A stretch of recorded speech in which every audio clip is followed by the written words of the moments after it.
Merry Christmas, you filthy animals. Welcome to the Monday Mornings with Mitch podcast. I'm your host, Mitch Morse. It's Christmas week. We're in the festive spirit. Casey's got his Are You Serious Clark hoodie. He's got his hat. I got my hat. We're just in a really good festive mood. And we're talking to, I know I say this every single week, Case, but this is one of my good buddies, all-time Jim. We're talking to Aaron Murray, and he gets his festive hat on, and it's just a hoot. Why don't you fill us in on what you're doing, Case, how you're feeling in the Christmas spirit, and a little bit of the scoop on who we're talking to. Well, if you look at me, Mitch, I'm fired up about Christmas. Yeah, you are, buddy. I love Christmas. 3 days away. I don't care if you're, 60 years old, if you're 5 years old, or, it's the Christmas spirit. It's the time of giving. It's age from 1 to 92. It's the time to crank some eggnog with you. A little bit of libations in those eggnogs. Yes, exactly. When you're with family, but we love family. But it takes a little libations in the eggnog to get you through. But it's Christmas, dog. It's no, it's man, I love Christmas. I really do, and it's cool to be me personally. I'm back home in Pittsburgh now, so I'll be able to see family, which will be huge. Gosh, I think maybe the first time in 20 years I've been home for Christmas. So super excited about that. Got the nephews, and they're going to be ripping through presents and so on and so forth. But anyway, to the episode, we have an unbelievable guest. I say that every single time because we just have a knack for finding unbelievable people. Yeah, we do. SEC legend. Ooh. I know Mitch is categorized as an actual SEC legend from last weekend, but this guy has records still. Mm-hmm. Most passes, most touchdown passes, SEC. Most passing yards. Passing yards, that's what I meant to say. But an absolute stud and just a great person. His foundation is incredible. Mm-hmm. He has the same amazing sense of humor as us, and we'll dive into that. We sure will, won't we? With some Christmas comedy commercials that maybe some of you may have not seen or have seen, but they're some of the best. But yeah, we we wanted to bring you a really good holiday special with a special person, and I think we did that. And I think you're gonna enjoy it.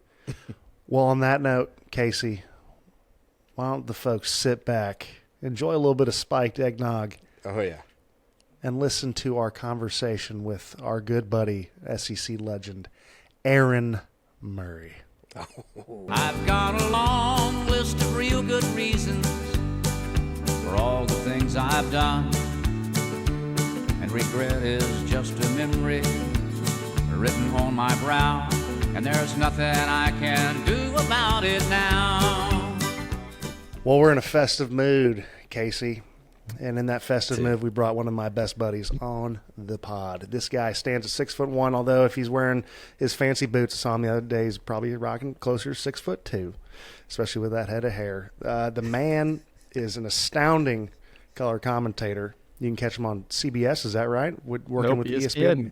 Working with ESPN, so no CBS, but you can watch him on ESPN. This is why we don't do this live. I used to be CBS. See? I've actually been most of my broadcasting life with CBS compared to ESPN, so you're not totally off there. So put an asterisk on that. You can catch him on ESPN, and he crushes it. And not only that, he was an astounding football player. We were with each other in Kansas City, but in college, you got to look at the kid's resume. Over 13,000 yards, 121 touchdown passes. Started from his freshman year to his senior year. An absolute stud. Please welcome to the show, Aaron Murray. What's up? You serious, Clark? Good. Dude. A little Christmas show too, boys. Christmas. I like the Christmas hats. I mean, like I said, I went upstairs to go grab this hat, and my wife's like, "Okay, Santa tonight," and I said, "No, I got to go do a show with some boys." Yeah. Yeah, I mean, I get to do more important things. I get to do a show with two SEC legends. Yes, that's true. Well, one has an asterisk on it. One SEC legend. One SEC. One future. Well, one college Hall of Famer. Yes. One kid. So when they introduced me in SEC legends, first of all, I'm up there with just some monsters, right? I'm with the Cam Newton, I'm with Brandon Spikes, I'm with Tyrann Matthews, and when they're getting introduced, it's just like this is all Jesus team. best football Heisman Trophy. And then when I get up there, I'm like, they're going to say something about my academics. And I was like, this is an academic standout. I'm like, oh no, elite technician. And then the commissioner looks at me and goes, elite technician, huh? And I was like, yeah, I might as well just jump off a bridge. That being said, Aaron, you've been on the move, man. When I saw you, which was only 2 weeks ago, you were heading to the Bahamas for some good R&R with the fam. You're bringing the whole fam out there. Your wife's got a kick-ass gig. Her crew, her firm was bringing her down there, and you got to kind of piggyback off that. Then you were flying in, landing, going to either Texas or North Dakota, and it just seems like you got a crazy work schedule, man. How has that been balancing that? Do you still find life in it, or does it drain you a little bit? I enjoy it. I don't think my wife necessarily enjoys me leaving every weekend for 3 days at a time with a 5 and now 3-year-old. She just turned 3 a couple weeks ago. And the craziness that ensues. I mean, it is full on. I'm sure I know, Mitch, it's a fight about any little stupid thing. It's just like over and over.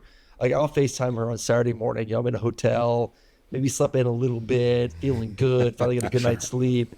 I'm glad you got a good night's sleep. Yeah, I know. Baby, she knows I'm a stickler with pillows.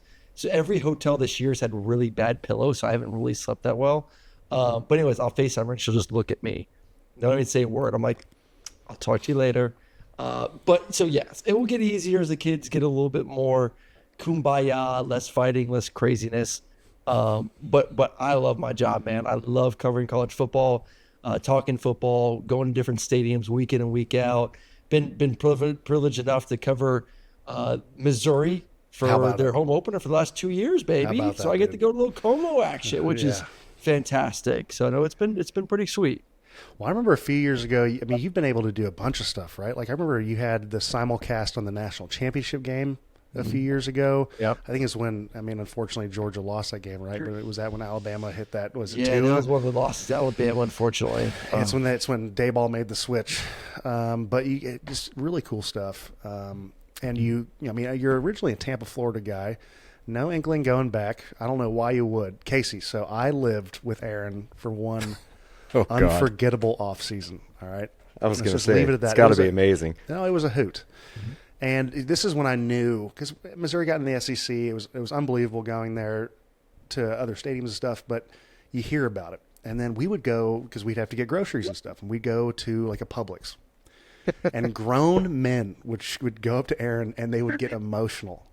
So what is it like being Aaron Murray in Georgia? There's not that kind of juice in Missouri. I mean, come on now. I know they love some Missouri Tigers. No, of course they do. But Aaron, this was like some 55-year-old dudes, gals in menopause, just really fired up that Aaron Murray was there. So the girls, the older ladies, mostly thought I was my brother. So my brother and I look a lot alike. And Josh, Casey, I don't know if you know this, Josh, my brother, is the only 2-time winner in Bachelor history. Like, won it when we were in Kansas City together. He won it. He was on The Bachelorette, got picked, got engaged, got unengaged. So then he went on Bachelor in Paradise, got engaged again on Bachelor in Paradise. How'd that one work out? Unengaged again. So he's still a 41-year-old bachelor at the moment. So neither of them worked out. But the ladies love Josh. So this is funny. I mean, to your point. So yes, like if there's a dad or like a kid, they come up to me, hey, go Dogs, can I get a picture? Love watching you, man. You're awesome, man. Screw Alabama, that 2012 game, or screw Auburn. Like they always want to talk about the losses, but it's fun. Everyone's sweet. But if it's a lady, she'll look at me, and I'd be like, I'm not Josh. I'm just gonna get it out there right now. I'm not that brother. I'm the football brother. I'm not the Bachelor brother. But we hit all the demographics in Atlanta. Like Josh and I go out. Like I said, the ladies are all over him. The guys want to talk football with me. I'm not gonna. I phrased it differently. Come on now. Come on. And they are a little bit too. It's an old compliment though if they are. Totally. Be a hell of a night in Buckhead. It would be a hell of a night. Well, cross it all off. So it is. I was just like, I grew up in Florida. And as you guys probably know, and Mitch, is being in there in Jacksonville, Florida's not really part of the South. They like football, but it's not like a religion. No, it's not. No. So, like, for me, like, I never watched college football. Like, I had no idea that there was that kind of craziness around it. Like I remember like losing my first game and it felt like the world was coming to an end and like Athens was going to burn down. I'm like, it was just a loss. Like, why is everyone freaking out so much? Like, it sucks. Yeah, it's awful. But then like you're in it for like a half a season. You're like, oh my God. Like you start to realize like it's life, man. It's part of life. It's part of the culture. And I absolutely love it. That's why I've stayed in Georgia after even in all those off seasons. And obviously now I've made Georgia my home. I just absolutely love the passion and I always love college football now too. It's not the same. It's not the same as like SEC college football towns. And I grew up I'm from Latrobe, Pennsylvania, so essentially Pittsburgh, and my whole family went to Penn State. Oof. You go to Penn State games, Michigan, the Big House, even some of the Big Ten areas. But like, I'm not trying to compare those to SEC schools by any means, because SEC, you don't really have most of those towns.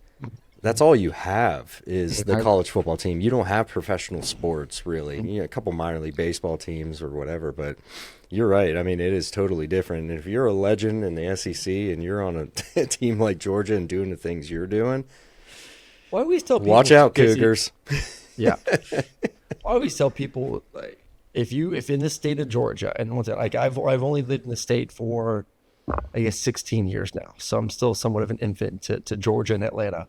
But if I had to rank, this is me trying to not be biased here, obviously, but if I had to rank sports in the state of Georgia, and there's a lot of really good pro teams and a lot of very popular pro teams, but it goes Georgia Bulldogs 1, probably Atlanta Braves 2, Falcons, Hawks 3, and like kind of United's kind of right behind them. There was a lot of craze with United, especially, they won early on, but like Georgia's a heavy one. Like there's a gap between Georgia and number 2, the Braves. Yeah. And which makes me even more upset because I think to like today's era of how much money I could have made in NIL.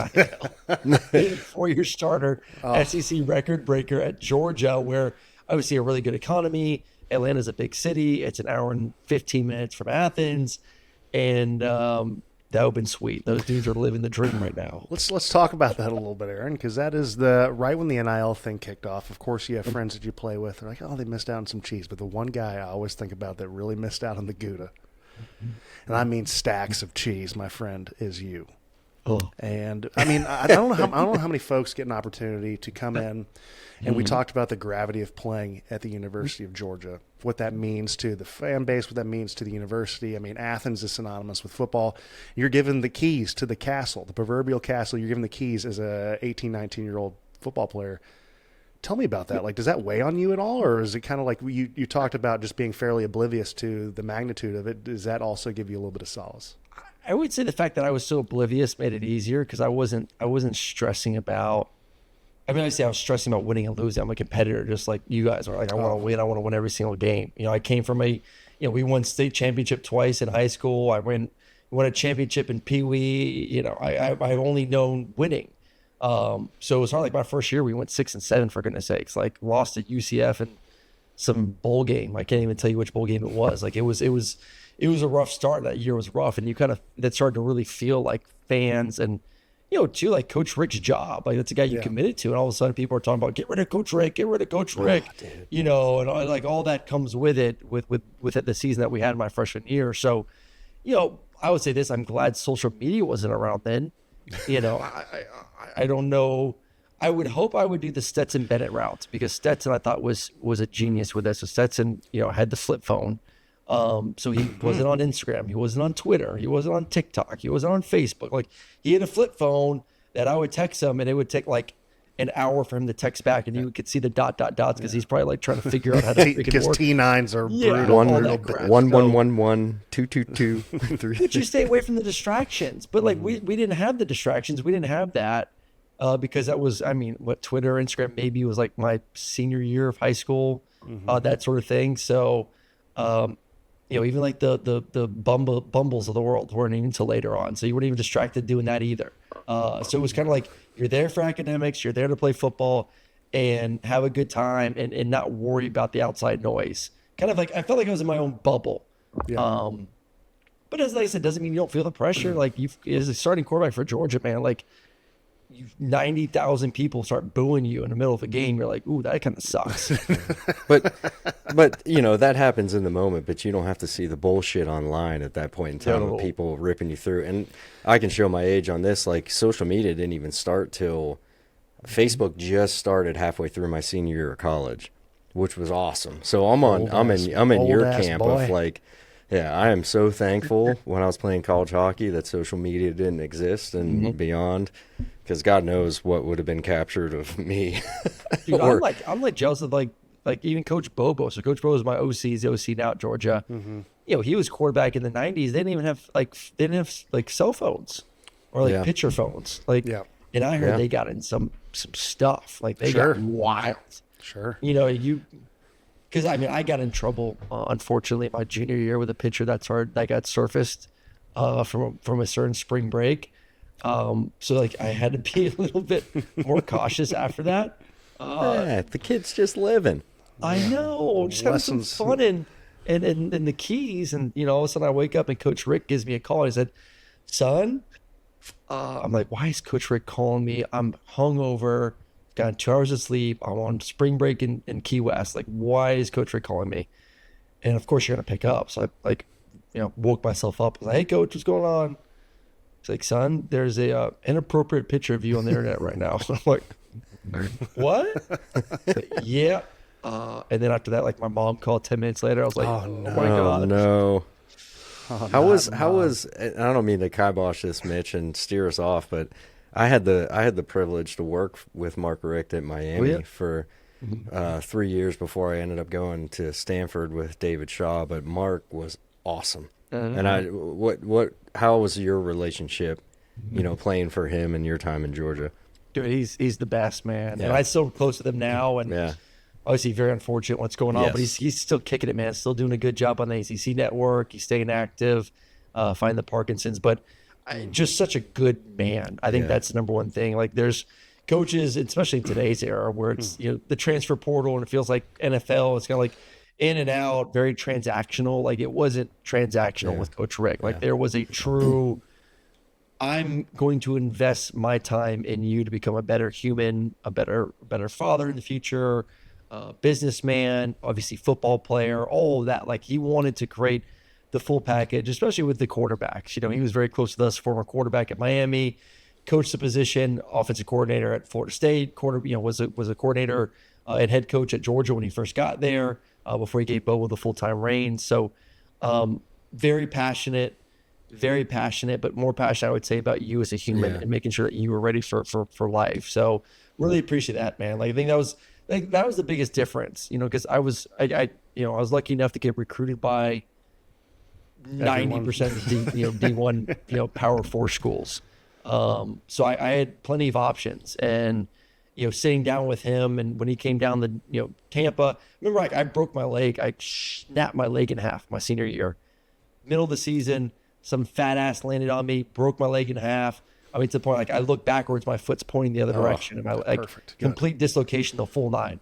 Yes. And I remember he came down a couple weeks later. He said, "Hey, no matter what's going on," he's like, "I don't care if you can never play a snap for me ever again. You have a full 4-year scholarship to the University of Georgia." That's it. That's awesome. And that's the kind of man that he is. Yeah, and he was like, for me, and I was just on staff with him or whatever.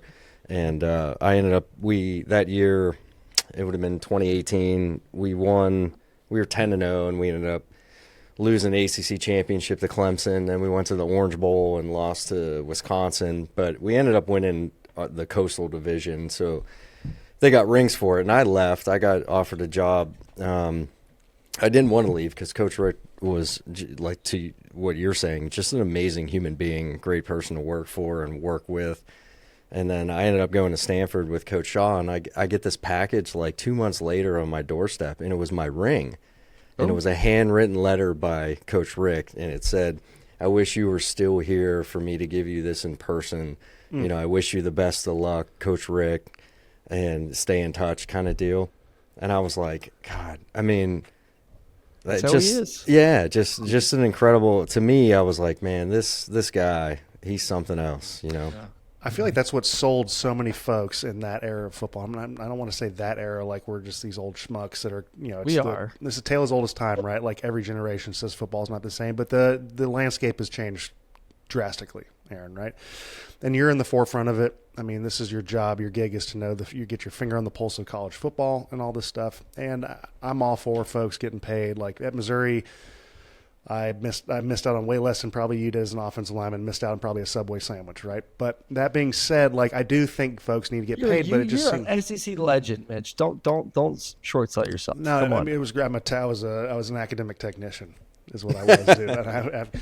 But I mean, it is truly, and I know this is probably exhausted, and you've talked about this ad nauseum, and I mean, just even looking at Missouri right now, between the hours of like 10 a.m. and 2 p.m., half the offense is transferring.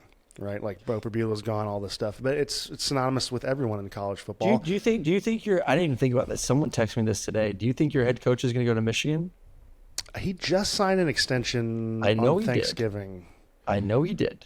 That would be insane if he did. Because why else would Bo leave? Like Bo, when he was healthy, was playing some really good football. No doubt. I don't think Drink would go to him and say, "Hey, you got to earn that spot again next year." I don't know what the deal with Sam Horn is. Like, is Sam Horn coming back? Let's try to turn this to Missouri podcast. No, here, but that's cool. I kind of scratched my head saying, like, why would Bo not be the heavy favorite, or like, hey, Bo, unless you completely screw up, you're our guy come next season, unless Drink is like, hey, man, like, wink, wink, I may be going to Michigan.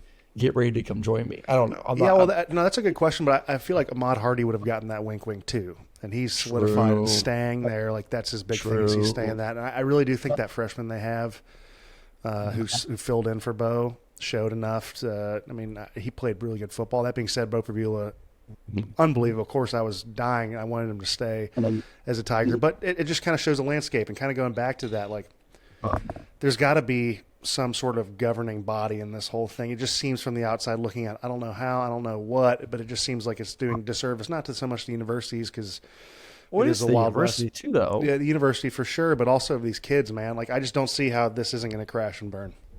Yeah, I had this conversation probably 2 days ago. I forgot who it was with, but in the sense of, like, you are a lot of pride with Missouri. You have a lot of connections. You can go there whenever you want.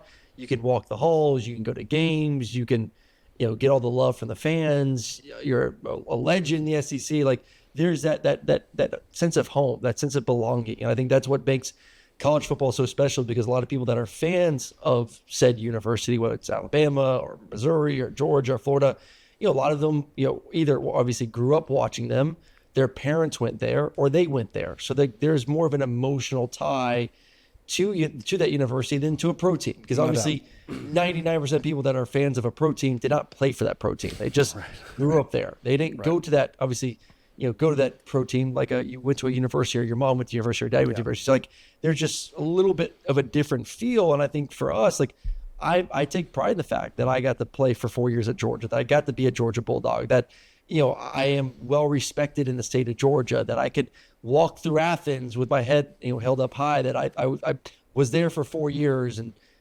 bloodied out on the field and gave it my all. And it just feels like these kids don't appreciate and understand what that means 5, 10, 15, 20 years down the line. I can call up 50 different businesses tomorrow. If ESPN called me and said, hey, Aaron, you stink and you're fired, and I needed a job, I could call 50 people up. Hey, man, I need a gig. Like, help me out tomorrow. Hey, come on, Aaron. We love you. We got you. Come on. Well, they're thinking about the now. They're not thinking about the next 50, 60, 70 years of my life. How am I setting myself up in the future? They're just bouncing and bouncing and bouncing and bouncing and bouncing at this spot and this spot. Like, man, like, you got to put your roots down at some point. Yeah. And stop chasing that little extra money and think about the brand that you could build in said location. Well, the majority of them just do it to make money and to get to the next level without knowing the repercussions of what's going to come with that. Like, they have no pride of anything other than maybe the last team they play for. But even then, it's just like, cool, I played 1 year with that team. We were pretty good. I went to the NFL, whatever.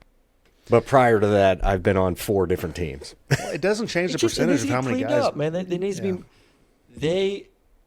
I've said it for over a year now, 2 years. My wife is a labor and employment attorney, so she's been, kind of through this entire process, been like, it is flabbergasting to me, she says, that they are not labeled employees. They are employees of the university. They are told when to go places, where to be. They're paid a salary. They are employees. They're not independent contractors. And universities are so scared to do that because they don't want to collect a bargain. They don't want to pay for health benefits. They don't want to deal with all that. But they're trying to be cheap. But for the benefit of the university and the players to be able to sign contracts that are a 2-year contract, a 3-year contract that has to be honored, that kids can't just, hey, I'm an independent contractor, so if I want to leave tomorrow, I can leave tomorrow. And you can't tell me I can't. And the university's bitching about it. The fans are bitching about it. But until the university says, okay, we're going to collectively bargain to protect both sides and to be able to sign these student athletes as employees of the university, to sign them to a 2-year deal that they have to stay committed to, it's going to continue to be the wild, wild west. I think we are trending towards that direction. I do believe that we will get to a point here in the next 12 to 24 months that we will sign deals through collective bargaining, through a union with the players, to make them employees of the university. Who's going to be the head of the PA for that? I mean, like because I think it's a more transactional business than the NFL. I mean, the NFL, like tough nugs. You don't like what's going on, you better figure it out. You signed a 4-year, whatever, 2-year undrafted deal, 3-year. It doesn't matter. But you had said something that kind of struck a chord with me because I'd gotten to Kansas City right after you had suffered your second ACL, I believe, right? You had suffered that in the preseason of the year before, right? 2014. Did you tear your ACL? Is that right? No, I tore it end of my senior, like the last game of the senior season. Yeah. So I was heading into preseason next year after like 6-7 months of rehab. That's right. So that's right. So forgive me. I actually, this shame on me because I was going to bring up that I remember the way you walked off the field. I was like, oh, this guy, because you didn't get. I feel like you didn't get carted off, right? Did you walk off the field? And then you played through that high ankle sprain. You got a little bit of shit to you, Aaron Murray. I played 2 more possessions on a torn ACL. Yeah, I bet that felt super dupe. You can. The ACL is just side to side. Lateral. Yeah. It's all lateral. So I remember I was running. I was having the game of my life. It was senior night. We're facing Kentucky, not a very good team. And I remember I had 3 or 4 touchdowns in the first quarter and a half. And I remember Bobo gets on the headset and said, hey, we're going to go for 8 touchdowns tonight. I'm like, giddy up. Let's freaking go, baby. I'm all for that. Come on. Let's go out with a bang. So I at the zone read, I pulled it. I'm running to the left, and it's me and the safety. And he thinks I'm probably going to go to the sideline. Like, I'm about to juke this mother out. And bam, I'm literally it feels like it's slow motion. Like I see it all before it's going to happen. I'm going to put my foot in the ground. I'm going to cut back since I'm so athletic. I'm going to make him fall, and I'm going to take it for 70 yards to the house. People are going to be showering beer on my face or whatever. It's going to be glorious. And as soon as I hit, bam, pop. I was like, oh. You knew it too. I get to the sideline. I told Ron Corson, our head trainer, I was like, hey, man, I think I just tore my ACL. I'm not coming out of the game. Give me a knee brace. He's like, I'm not coming out of this game. So I put a knee brace on. It lasted 2 more series. And then I got sacked and it kind of whipped around and my leg flung out underneath me. And it was excruciating pain at that point. I was like, I'm done. And I kind of limped off the field at that point and went to the locker room and, got MRI that night and confirmed the tear. But rough way to go out. Rough way to go out. Well, it's weird because they had this, I guess they told me they had this whole video that when I came out of the game, they were going to show of this appreciation, hey man, appreciate Aaron, all the memories over the 4 years, yada, yada, yada. And they never played it. And my mom, I remember, told me, she's like, it sucks that you never got a formal goodbye, but at least you never felt like you had to say goodbye. Yeah. You never wow. So it's kind of weird. It would have been a really emotional moment. I'm very emotional. I probably would have been crying my eyes out for an entire quarter. But it was kind of nice not to feel like I said goodbye because it's, Georgia football and Georgia's will always be a part of me, a big part of my life. So, yeah, it's pretty cool. It's like one of those, it's not goodbye, it's see you later. Yes, exactly. Well, there's So some I feel like if I would have seen the video, I'd be like, I love you. but I mean, like let's call it how it is, right? You, of course, you've probably felt terrible about not being able to finish out the way you wanted in Georgia, but you definitely had aspirations to play in the NFL, and you had to think that was going to damper not your ability to play in the NFL, but just what that looks like for prospects and stuff. Like, so tell us a little bit about the draft process, especially going through like a major injury late in a season. Yeah, and it was yeah, unfortunately it was a quarterback heavy draft class. That was like Blake Bortles, it was Johnny Manziel, it was Teddy Bridgewater, it was Derek Carr, it was golly, I think there's like 4 or 5 guys drafted in the first round in my class, and Derek was like early second. And a couple other guys, obviously AJ McCarron, Mettenberger, Logan Thomas, Tom Savage. Like, it was a deep quarterback class. I mean, we had a bunch of guys drafted in the first 5 rounds of the draft, a bunch of guys drafted in the first. So it was not the draft not to be able to do anything. Yeah. You know, couldn't really have a pro day. Had to push the pro day off late, and kind of, you know, was able to do half the things I needed to do. You know, the entire combine was just me on a medical table. You know, I couldn't do any of the drills, couldn't run, couldn't jump, couldn't throw.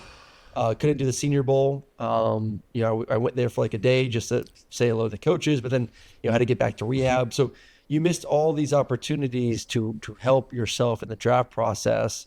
And I was always fighting an uphill battle. Like you said, like I'm 6'1" on a good day. You know, I got good arm strength. I wouldn't say elite arm strength. I needed to find ways to impress during the draft process, especially in such a deep draft quarterback class.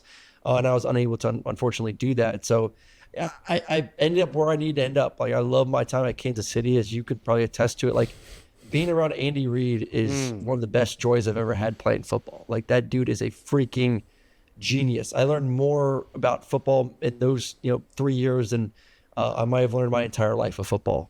Just the things that he can do to manipulate a defense, to set up a defense, different personnel groups and motions and shifts and all that. It's like, wow, like it opened my eyes up to so much more that football is schematically. It's not just, because you always think like, oh, it's all about the Jimmies and Joes, not about the X's and O's. You kind of always use that excuse. It's about the players.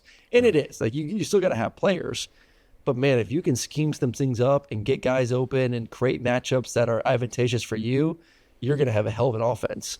And he opened my eyes up to a lot. So it was awesome to watch. I think that the hard part for a quarterback that's not drafted early. So if you're not drafted in the top 3 rounds, I'm not saying that everyone deals with this, but it's all about reps. It's all about getting an opportunity.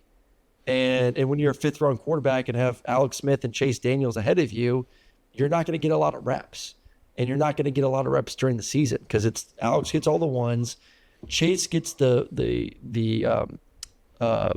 scout team reps because that's the only reps that he's going to get just to stay, in game speed. And I'm kind of just sitting there just like, hey, this is fun. This is cool. So it's hard to develop physically, obviously mentally develop. But that's the hard part, get drafted later, man. It's an uphill climb. So it's had to be a weird limbo, like you said, especially there. Mentally, your game's exploding, right? Like football is just opening up for you. You learn so much. Not getting as much of the physical reps has got to be a killer, especially coming from a place where you're king shit, right? And that's a good thing, right? You have a really good run in the NFL, and then you decide to hang it up. Tell us about your decision to hang it up. And then, I felt like it was an immediate move. Oh my God. Crazy story. I don't know if I've ever said this publicly. Yes. Like on a show. This is the first time. There we go. Yes. So I remember, it was 2 years in Kansas City, 1 year in Philadelphia. And, after that year in Philadelphia, I was like, hey, I'm going to hit free agency. Let me get away from Chase. I've been the backup to one of the best backups in NFL history. Like Chase was one of the best backups. I mean, he was there, and I was like, man, I can't get away from Chase. I was behind him in Kansas City, obviously not going to beat him out. Went to Philadelphia, was behind him in Philadelphia. I was like, I got to get away from Chase and give myself an opportunity. So I went out to LA, was with the Rams. That didn't work out. And immediately after, I was like, you know what? Just in case I don't get any opportunities, I had my agent who also had a broadcasting, arm. I said, hey, let's let's start getting some feelers out for broadcasting. And CBS had an opening for college football as a color commentator. So I was like, let's do it. So I signed with CBS and I went up to New York. That's where their studios are. This is the beginning of August. So we're up there. It's my first seminar. I'm giddy. I'm super excited to be on TV. They're giving us our schedules. And my agent calls me and he says, hey, just got a call from the Baltimore Ravens. They want to sign you. I was like, okay, this is interesting. So I said, all right, let's do it. And so, I got on a train that night. So like, this is day 2 of the seminar. There's one more day. I told the bosses at CBS, I was like, hey man, I appreciate the opportunity. But I still love football. I want to go play. So I'm on the train that night, all night, get to the train, get to the hotel like at 1 a.m. And still it's kind of this inner fighting of like, do I do this? Do I not do this? Is it for me? Is it my time? Is this my time? Is this the time for me to call it quits and move on to the next phase of my life? Wake up, do the physical, and I get to the facility and everyone's getting dressed. They're getting ready to go to practice. The GM comes in there and gives me the contract to sign it. And I look at him and I said, I'm sorry, man. I appreciate you bringing me down here and want to give me opportunity. But I think this is a no. And I remember my agent, I called my agent right before that too. And I said, hey, I'm going to tell him no. Like, I think this is, I don't think I want to do this. And he said, just, if you do this, you're telling every team in the NFL that you're done playing football. Yeah. He's like, are you ready to say you're done? And I said, I think I am. I do. I just think this is it. It was a hard, like, I literally was about to walk out to an NFL practice. Yeah. And be on the Baltimore Ravens. And I said, something in me saying it's time to move on. And made the decision. He was fucking hot. Who, your agent or the GM? The GM. I think my agent was pissed too, because like that's me saying I'm done with football. Yeah, right. So a really hard decision, man. Like it was, but it just, in your heart of hearts, in my gut, I was just felt like I was ready to move on. You think it was on a train? You think the train ride helped? I thought about it a lot on the train ride. I talked about it with my parents, a lot too. Like, because it was such a crazy opportunity. Like, first year out of football, and like this great job opens up at CBS to cover, college football right away. Like, usually you kind of have to work your way through it, especially because I was still young. I had no experience in TV, so to fall in my lap right away was a great opportunity. And there's like, this may not come up again. Right. Do you want to? Are you ready to move on to that or not? So it was tough, man. It was really tough. Wow, that's a beautiful story about, decisiveness in the hardest moment. Like clarity also, I feel like, comes at the weirdest times. Yeah. Like that moment you're about to put pen to paper. Crazy time, but that's also when you know it's... Here's your contract to be a Baltimore Raven. Here's your jersey. Here's your helmet. Everything. And I'm just like... That's a beautiful story.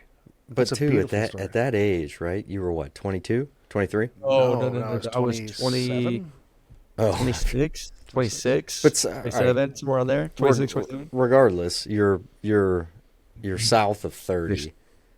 Yeah. And that has got to be one of the most mature decisions you have to make in your life. You know what I mean? Because football's a dream for us. It's hard. And I feel like that's, the problem with athletes is a lot of us aren't prepared for what's next. Mm-hmm. And I always felt like I was going to get into TV. Like I was always, as being the quarterback at Georgia, like you're always asked to do interviews and being in front of the cameras. Like there was always this natural, like not natural, but it got to be very natural for me to where I was like, okay, this is probably going to be what I do after in the NFL, even with the little experience I have. But some of you guys aren't ready for that. So like they try and hold on or are not willing to just, man, when the time's up, be ready. But like I said, it's tough because it's your dream, and it's all of our dreams to play in the NFL, to have a 10, 15 year career where you make millions of dollars. Like all of us have dreamed that our whole lives. Not all of us are fortunate enough like Mitch to actually have lived it. Easy. But easy. You gotta be ready to hang it up when the time comes. Well, the Holy Spirit works in many different ways. The thing that, what's great, there's something about a train. Something about a train, dude. Well, it's also the season of trains. I feel like trains are synonymous with Christmas. That is true. We're all wearing Christmas hats because this episode is going to air during Christmas. And Casey is going to be our shaman real quick. And we're going to just go through some, Christmas time is great. Of course, it's the celebration of our Lord and Savior Jesus Christ being born. Unbelievable stuff. It's the season of giving. Unbelievable. But it's also about, I think of, trains being synonymous with Christmas. Also, Christmas movies, traditions, all this stuff. So, and commercials. Honestly, like Christmas commercials slap so hard. Casey's going to be our shaman real quick. We're just going to have some reactions to certain things he's going to give us. These are all Christmas themed things. Casey, go for it. Well, I have some commercials tuned up here. Some are my favorite. Yeah. Some are Mitch's favorite. True. And some aren't Christmas, but some aren't Christmas. But, here, we'll start off with this one. This is one of Mitch's favorite, which is actually pretty solid. Shout out to Garmin for this one. Okay. So, we'll preface this with Garmin. Remember Garmin's used to be a thing before? Garmin commercial. Yeah. Do you remember Garmin's? Garmin used to be the GPS before you had a phone. I know. MapQuest used to print it out, and then Garmin became a big thing. Are you sure? Are you going to run the commercial? Yeah, we're going to go. But this commercial is one of my favorites. Go. Look, there's a list. Give me a list. I'm lost again. Where's Highway 10? This isn't good. Bad neighborhood. Went to buy a wreath. He's got no teeth. Ding dong. I miss my turn. I'm gonna burn. Wife's gonna freak. Future is weak. Nothing that's right is really bites. Where's Highway 10? There's a moose again. Give a Garmin. Give a Garmin. Screen clear and wide. Whole world inside. I don't know if I've ever seen that commercial. No. That's ridiculous. It's a great commercial. Garmin's, you forget about Garmin's. Of course, now they have the watches because everyone's doing the Garmin running thing. But, it was... You were living high in the hog if you're. They got great golf watches too. Tremendous golf watches. Great golf watches. There's also the commercials like we didn't pull it up, but the Coca-Cola commercial where it's the polar bears with the Coca-Cola. So I like that one. I also like. I love the Budweiser with the horses. Of course, the horses. Yeah, the horses. Amazing. The Clydesdales. That was really cool about being in Missouri was you get to go. There's a Clydesdale farm isn't too far from Missouri, so you go and these things are. That always gets me. Whenever you see those commercials, the Clydesdales, I'm like, it's Christmas time. So this commercial, it's unfortunate. We watch all my kids shows like on Netflix or like stream it. Like I never see commercials anymore. I know. This is almost a celebration These of the lost kids, art of they're just so pampered. They don't get the joy of commercials. No. Casey, what's next? So this next commercial, I don't know if you, and it's still a thing, and I don't know how you feel about British humor, but I think British humor is absolutely hilarious. With the Jags, obviously we went there every single year to play. Oh yeah. And British commercials, British humor always gets me going. But this one, to preface this, I had never seen this. This is a wild commercial. That this Poopery. Have you ever heard of Poopery? Shout out to Poopery if you're watching. So is this an American commercial or it's a British one, but it aired. It aired in the U.S. and I remember seeing this on TV. And when Mitch and I talked about what we wanted to do with the show, and I was like, I'll find one here. So here's the great Poopery commercial, which, mind you, is like 2 minutes long. I cut it down to like 45 seconds, but no. This is an insane commercial. Father Christmas? Oh, hi. I didn't mean to wake you. Was just trying to find the loo. It wasn't you. It's that stench. I'm sorry, dearie. Just go back to sleep. I was dreaming of sugar plums. Then along came the ghost of Christmas arse. Listen, just give me a second, okay? And I'll wrap this right up. What is that smell? Oh, geez, not again. Who'd he see? Nicholas! Please, girls, go back to bed. He's dropping Yule logs down his chimney. Come on now, a little privacy would be great. I've been holding this thing since Dubai. The whole house smells like a gingerbread manslaughter. I'm sorry. It's the milk and cookies, okay? Every year it destroys me. Well, now that you're here, dumping lumps of coal in our toilet, what did you get me for Christmas? Here's one for you. Next time, spritz the bowl before you go, and no one else will ever know. So you can keep sneaking without reeking. And your dingleberries will smell like jingleberries. Anything else? Yeah, Santa. Hurry up. I really need to take a... So good. I need that. Please, I need you to send that to me. I need to send that to my dad. He will be like on the ground laughing his ass off. It is so good. And now, That may be my new favorite Christmas. It's so good. But I think it's my new of course, favorite. they had American Santa just dropping a dump in the room, like just being the big Why stupid does Santa like Claus. every time I hear a British accent, I guess it's from the girls too. I think of Hermione and Harry Potter. Which makes that Like even as soon funnier. as she started talking, I was like, "Oh, Hermione! Hermione. Oh, Harry Potter!" It's good. It's good. Dropping It's your good. Yule And we log. love and Monday Mornings with Mitch podcast is synonymous with poop and all. We just love it. It's our favorite. It's our favorite. I don't know if it's our favorite. It just always happens every No, I it's eat episode. a lot of fermented food. Like I just had some kimchi before the show, just to make sure I'm get good probiotics before I go to bed. So I'm with it. So your wife is just in a danger zone. So we have Well, with that no Santa more- hat on no, too, yeah. dude. So this next one is actually one of Mitch and I's all-time favorite, and I'll shout them out. I don't think they exist anymore, but Kmart. Do you remember Kmart? Kmart. Is Kmart completely done? I think Kmart yeah. is. I think they're done, but they had a commercial series, about 2 or 3 different commercials, and this was the one that set it off. And it's whoever they brought in to do the marketing for it needed to be given all the money, billions of gold. dollars, It's because gold. they're marketing geniuses. So here is the So first before you start, I did Google. Kmart isn't entirely dead. But it only has a few stores left in Florida, Guam, and the U.S. Virgin Islands. Well, this is U.S. Virgin Islands. Yeah, they're about 50 years This is behind. the target market of Guam. Yeah, this is great. All right, so here we go. Shout out Here- Kmart. Here is Right here? Ship my pants, you're kidding. You can ship your pants right here.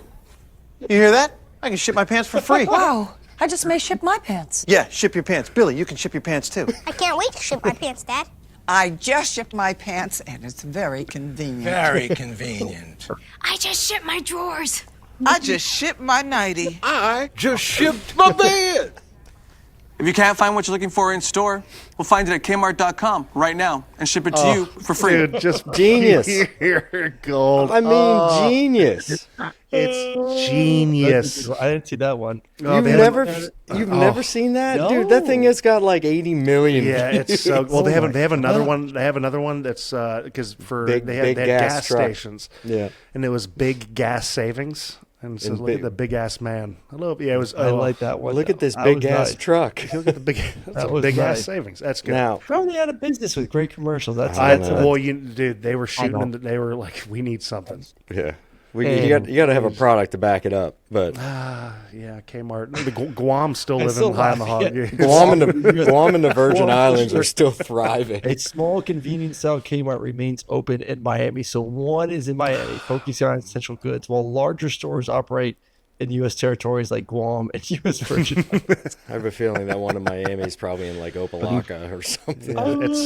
It's still there. They're still kicking. Case, what do you got We next should for go us? find them. So We I should go got, find them. should. I got one more, and there is a lot of great Christmas cinema out there, and I feel like it could be bettered by editing it with people passing gas. So I put this together, and we'll see what you think. This is your own commercial. Yes, this is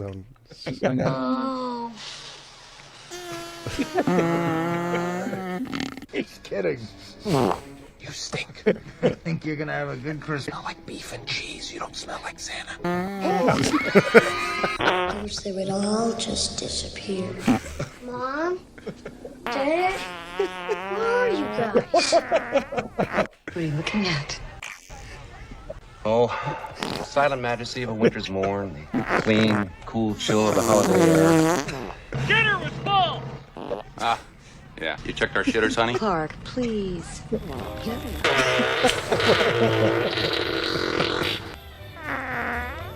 Oh, okay. Yeah. We like to have fun here. And we just add a Oh, little I love that flatulence.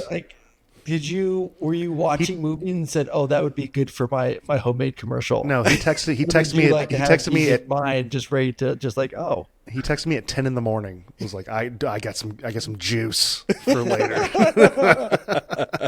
So he's been he dialed that up for a bit. No. I can't. Give him an Emmy or an Oscar, whatever the hell it is. Yeah, whatever flatulence Oh, That's God. good living. I don't Well, care so- who you are, how old you are. If farts aren't funny, I don't want to be your friend. Oh my That's God, so good. my daughter farts so much. I'm No, like, how dude, does what the is it little- about little girls How is just this little ripping? human fart so much? Dude, the little girls. And what are you gonna say? Yeah, of course, sweet girl. Just and it's just always She on my farts more leg. than my son does. I Yeah. mean, she's always tooting. Yeah, she's a toot goblin. My Sheesh. daughters are great. Well, do you remember? I think the last clip of the Christmas of the Buffalo Christmas case. Okay, so I don't. Do you remember Christmas in the NFL? Do you remember how much of a spectacle that was, Aaron? You were like getting Was guys it? getting Christmas just in the NFL, like guys. See, you're still recent to the NFL. It's been. All right. Well, it 8 was years so. for me? Well, so yeah. So well, you know, You talk about the outrageous gifts we give gifts each other. and stuff like Exactly. yeah. So it's the. I mean, and guys with cheese were just giving gifts. So one of my favorite because the last few years in the NFL, of course, quarterbacks would give us gifts, but we gave the quarterbacks gifts. Oh, And we all got you never together. gave me a gift. No, we didn't. Well, you gave me the. I think I paid you rent once. Oh no, I paid for utilities that 1 year or that those 2 months. What a guy. What a Yeah, guy. no gifts given. But this is a great clip. We got Josh an ATV, and Ooh. he almost killed us all with it. So why don't you roll that in case? Oh God.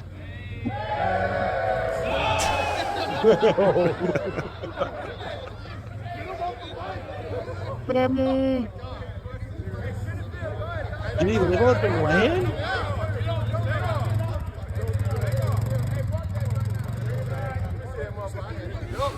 That dude's got so many toys. Like he's got like 60 acres at his So I remember property. Carson.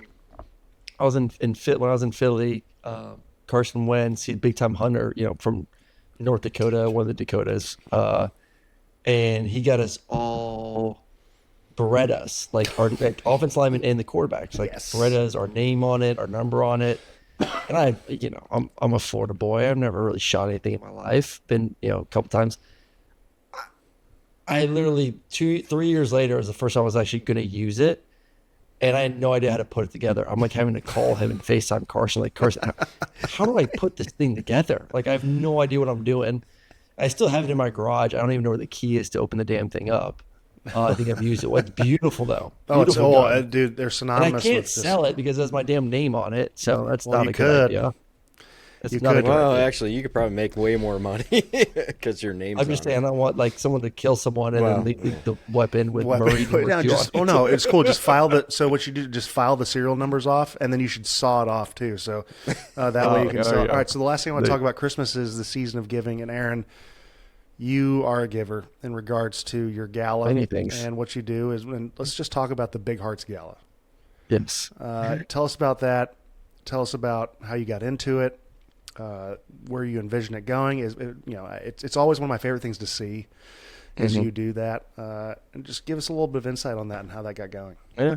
So I've been a part of this group called Extra Special People, ESP, since my freshman year at Georgia.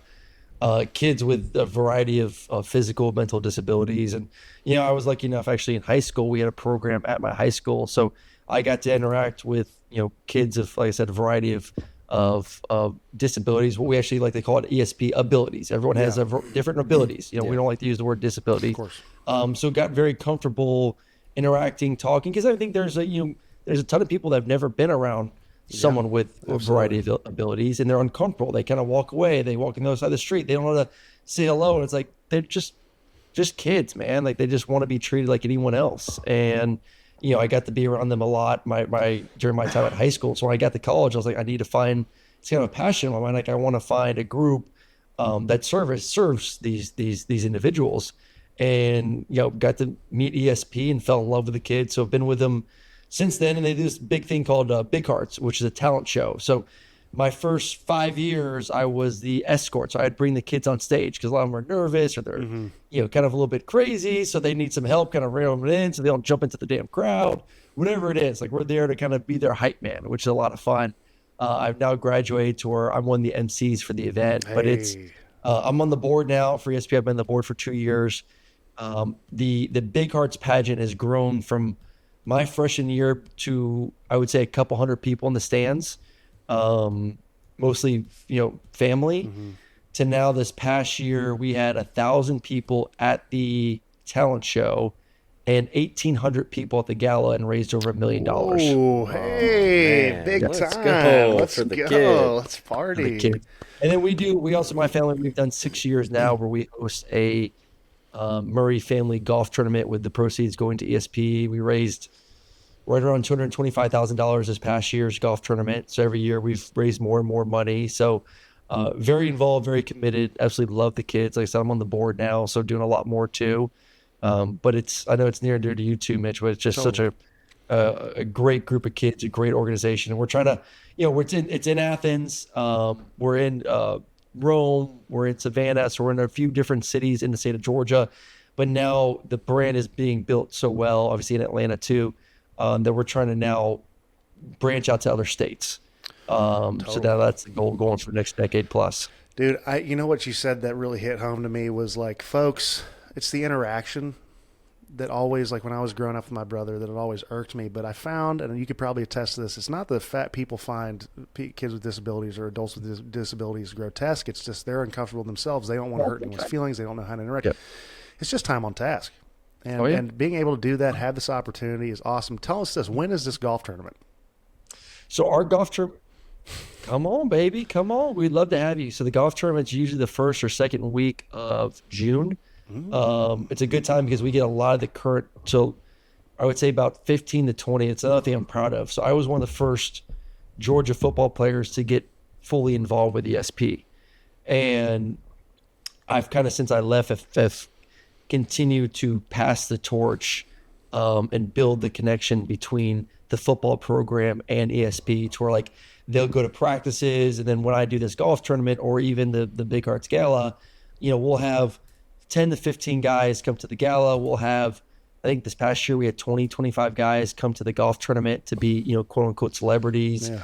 So it's really cool to see that relationship, that connection with the university, especially with the football team, continue going forward. But yeah, we usually do it that second or third, first or second week, Monday of June, because the football players are back on campus for summer semester so that they could be involved with it. Usually pretty decent weather.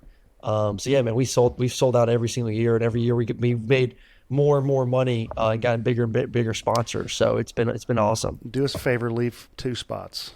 Oh, we got you. Come on. I would also people helping people. Yeah, that's what, dude. Listen, that's what life's all about, man. It's a great cause, man. I'm telling you, like these. Listen, that's the world. The world needs more of people helping people.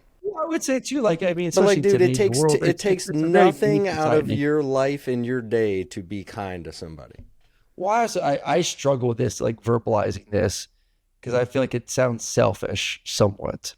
But whenever I'm around the kids at ESP, I feel like I get more out of it than they do. Yeah. Like it is hard not to be at like Big Hearts or, even like this summer, I took my kids a couple times to their facility in Athens. So like my kids can start to get used to walking around kids with, in wheelchairs and other disabilities. So like they're now very comfortable going with me to these events, which is great. But like I always walk away with it like so much happier, like giving my time. And I know the kids absolutely love it because they're all Georgia fans. They love that I'm there. They know that I've been a big supporter for 15 years. But like selfishly, like I walk away like so happy with life. Like I just don't get like I think we're built to do things like that, to help others, to give your time. It's not always just giving money. It's like just giving your time and just being there to talk and support whatever it may be. I feel like you walk away from those situations a feeling like on cloud 9. And I think that's what just like God wants you to do things like that, because then you reap the benefits of feeling that euphoria essentially. It's just it's the understanding that there's people less fortunate than you all over the world. Yep. And it doesn't take much, the smallest little thing of just saying, what's up? Hey, you want to play catch? Hey, you go to an event, you want to throw a Frisbee, you want to like that, the small things like that cost you nothing, that can make it an extreme difference in someone else's life.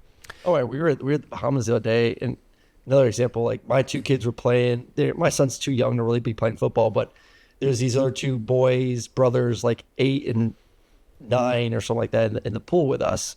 And the wife was friends with my wife. They all worked together at the company, and they were playing football. And one of the footballs fell by me, and I threw it back. Like, hey, you want to play monkey in the middle? So I'm playing monkey in the middle with them, and it's a giant pool. So I'm like launching it across the pool, and they thought it was like the coolest thing. They had no idea. I mean, they're 8 years old. Yeah. They had no idea who the hell I am.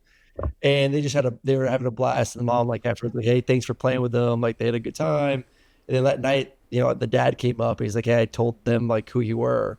And they're, like, watching YouTube videos. They're even more hyped that they were playing football with, the SEC's all-time leader in touchdowns. And They literally made their trip. Like, they thought it was cool that, I feel like, not to be a creep because everyone knew each other and the parents knew each other, but, like, this guy was willing to, like, toss the football around with us a little bit and do that. So, yeah, it takes nothing to just be a person, be a human. It doesn't. And I'm just sitting here wondering what happened to Kmart. Dude, we're gonna find that Kmart in Miami, and we're gonna go. We are. It's gonna be a hoot. We're gonna we're gonna go ship our pants there. Can we all go in and buy a franchise and move it? Well, we got to do some digging up, some profit loss stuff. Aaron, we've kept you for so long, and I got to tell you, buddy, our friendship has meant so much to me. It's fun to see you on the television. It was so much fun to see you in Atlanta. You've always been so gracious. You outkicked your coverage with your gal. She's awesome. Your kiddo's amazing.